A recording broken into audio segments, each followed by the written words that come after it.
C'est pas du tout comme la dengue. C'est une maladie réellement grave. Le seul problème, c'est que le palu peut très bien être éradiqué. Je veux dire, on peut éradiquer le palu avec les moyens actuels, sans vaccin. Et vous verrez après que l'OMS elle-même le reconnaît. Tout simplement en donnant des médicaments contre le palu et en donnant des moustiquaires imprégnées d'anti-moustiques. Et en disant aux gens qu'il ne faut pas laisser de l'eau stagner inutilement. Bon. Alors l'OMS a dit qu'ils allaient absolument, grâce à ça, on va pouvoir sauver plein de gens.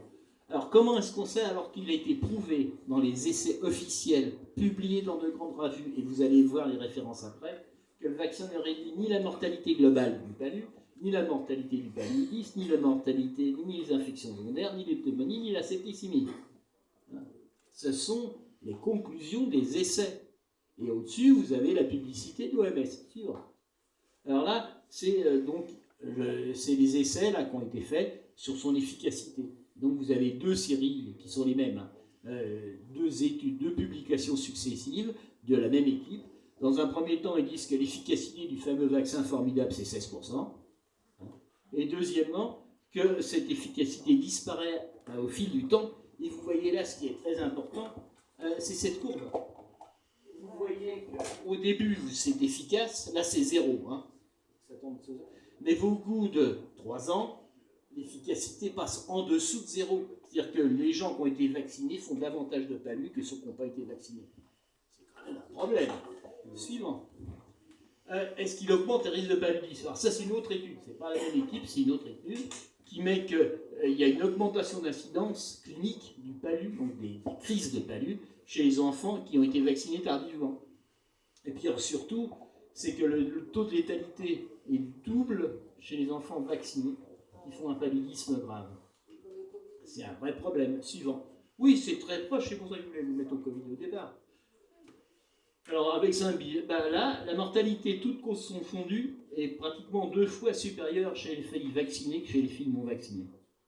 C'est ça. Et c'est publié, vous avez à côté la photo, et c'est l'American Society de microbiologie, c'est pas des fous. Et également une augmentation statistique des cas de méningite et des proportions de cas graves de palu. Vous avez également toutes les références en dessous. Ce ne sont pas des fantasmes. Suivant.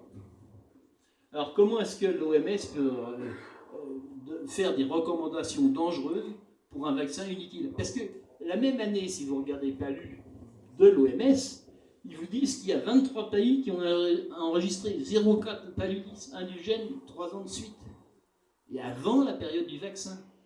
Et pourquoi? Grâce au traitement médicamenteux et les mesures d'hygiène. Donc il est démontré, en même temps que l'OMS dit elle dit pas qu'on peut éradiquer sans vaccin, mais elle le démontre. Elle rapporte les pays qui ont éradiqué le palu sans vaccin, et en même temps elle dit oh c'est formidable, on va pouvoir vendre un vaccin. Suivant. Alors là c'est le Beyforus. Ce n'est pas un vaccin, c'est des anticorps. Suivant.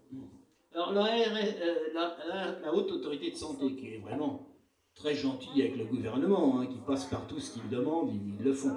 Elle a quand même quelques regrets, quelques ennuis. Alors, elle dit il n'y a pas de données qui permettent de montrer que ça diminue le risque d'hospitalisation ou le risque de mort. Le 1er août 23, c'est pas vieux.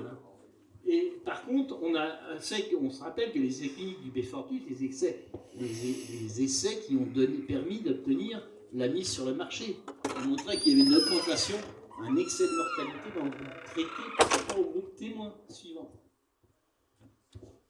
Et donc, la hausse de la mortalité chez nos nourrissons a été observée. Alors là, c'est en France, c'est tout récent, puisque beaucoup de gens, d'enfants reçoivent le Beyforus à la maternité.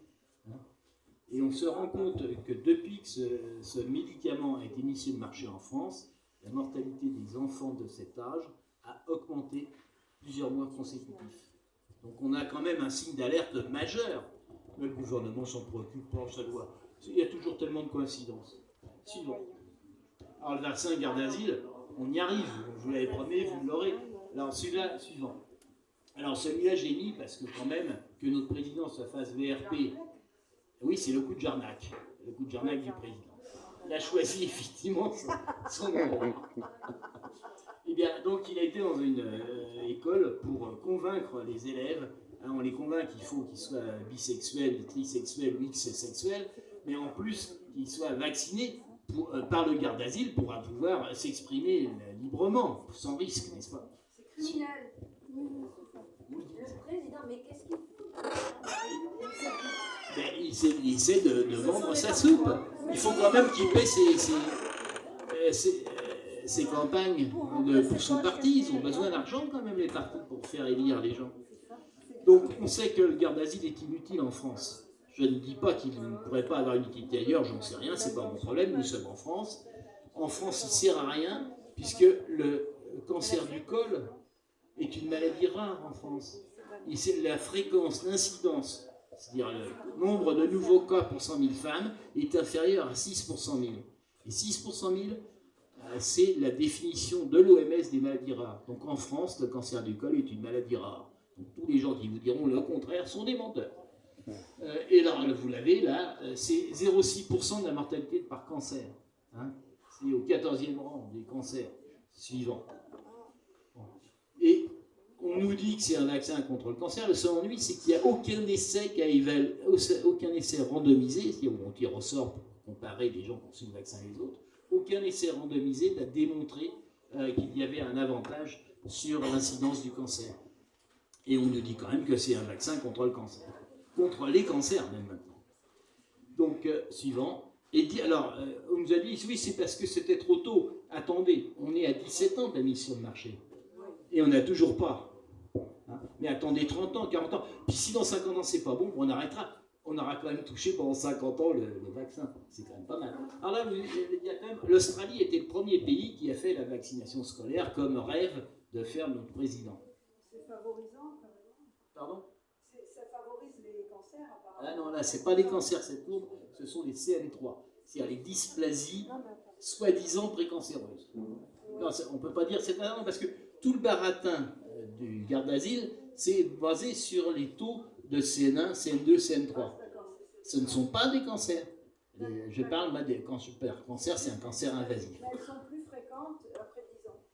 Absolument. Donc vous avez... Et c'est ce que je pense. Suivant. Ce que je pense, est-ce que là, ça démontre.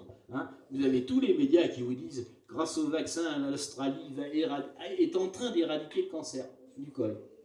Là, je vous mets la photographie officielle de l'agence de santé australienne, qui vous donne le nombre de cancers, de nouveaux cancers chaque année. Et vous remarquez que depuis qu'il y a l'injection du vaccin, depuis 2006, eh bien, le nombre de cancers a régulièrement augmenté. Ben, le problème, c'est que peu de gens vont consulter les données de base. Mais c'est les données de l'État. Ah oui, ce sont les données de l'État. Je ne vous donne ici que les données officielles de l'État, et c'est siglé AIH, hein, c'est Australian Institute of Health and Welfare. Vous avez qu'à le taper, de toute manière, même en français, maintenant, ils vous répondent, c'est assez chouette. Vous tapez incidence of cervix. Cancer du col, c'est cervix cancer. Cancer in Australia, et vous allez tomber sur cette courbe. C'est la courbe officielle, elle est publiée. Mais les journalistes ne regardent jamais les données. Ou alors Human Oui, c'est ça. Ils regardent les données de l'AFP et ils répètent tous. Bon, alors là, donc lorsque vous avez la vaccination va éradiquer le cancer, c'est un mensonge total. Suivant. Alors ce qui est plus intéressant, c'est peut-être ça. Parce que, il pourrait toujours dire, attention, les cancers ont augmenté, c'est parce que la population a augmenté. C'est vrai, mais on peut échapper à le problème de la population en faisant l'incidence. Si on fait l'incidence pour 100 000, le nombre de la population ne change pas. Et puis, ils peuvent aussi dire, attention, c'est parce que les femmes non vaccinées font plein de cancers, et ça trouble les chiffres. Alors pour éviter ça, je vous donne cette courbe qui est aussi officielle, hein, c'est pareil, c'est la même donnée, c'est de l'Institut australien. Il nous donne par groupe d'âge, par certains groupes d'âge, pas tout à fait comme on veut, mais là il nous donne par exemple les 25-34 ans. Alors pourquoi j'ai choisi celui-là? Et vous le verrez toujours les 25-34 ans, parce que le cancer du col n'existe pratiquement pas avant 25 ans. Il n'y en a jamais avant 20 ans, il y en a extrêmement peu entre 20 et 25, donc si vous voulez juger de l'efficacité de quelque chose sur le cancer du col, il faut regarder le groupe des femmes qui ont plus de 25 ans. Alors pourquoi j'ai pris les 25-34 ans? Parce qu'il faut tomber sur les groupes des femmes qui sont à risque, qui ont dépassé 25 ans, et qui ont été vaccinées. Et comme ils ont vacciné à partir de 12 ans, vous rajoutez les 17 ans de recul, vous arrivez à 29, donc à peu près 30 ans. Alors en Australie, je vais jusqu'à 34 ans, parce qu'en Australie, ils fait les vaccinations scolaires, plus les vaccinations de rattrapage. Et en vaccination de rattrapage, ils ont été jusqu'à 26 ans. Donc ils ont vacciné jusqu'à 26 ans, ce qui était une folie. Bon. Et donc les 25-34 ans ont été vaccinés à cette époque, on peut dire, de l'ordre de 80%. Ont-ils vacciné des garçons? Non, là, attends, vous verrez ça plus tard. Attendez. On y viendra. Parce que c'est quand même, la grande argument, c'est quand même les filles, hein, pour l'instant. C'est quand même le col. Oui, on y viendra. On y viendra, c'est promis. C'est promis. Suivant. Mais alors, vous avez vu que dans le groupe le plus vacciné, ça a augmenté aussi de 17%. C'est là où on peut dire quand même, est-ce que le vaccin ne favorise pas le cancer? Alors, on a changé de pays, là, parce que les Australiennes, c'est des êtres spéciaux, elles n'ont pas de chance avec le vaccin. On va regarder l'Angleterre. L'Angleterre, c'est le deuxième pays qui a mis au monde les vaccinations scolaires, comme veut faire le président en France. Et là, vous avez, alors là, le monde, hein, je vous ai pris le monde. Au Royaume-Uni, la fréquence des cancers du col de l'utérus a chuté de 87%. En plus, il a des chiffres, hein, 87% grâce à la vaccination anti-HPV. Ça, c'est ce que dit le monde. Et puis en face, vous avez la courbe officielle de l'Institut anglais. Alors, les Anglais, c'est CRUK. Hein. CRUK, c'est Cancer Research UK. Hein. Et donc, il vous donne la courbe. Et vous voyez, il y a deux phases tout à fait distinctes. Il y a avant, en bleu, c'est avant le vaccin. Et avant le vaccin, ben, il y avait le dépistage. Et avec le dépistage, ça avait chuté de 33%. Et puis après, avec le vaccin, ben, c'est stable ou ça augmente légèrement. Ils ont arrêté le dépistage, du coup? Nous verrons après. Non, et ils ont officiellement continué. Mais comment pouvez-vous espérer dépister les filles qu'on a vaccinées et à qui on dit que ça guérissait, que ça empêchait d'avoir les cancers? Ils vont pas se faire dépister.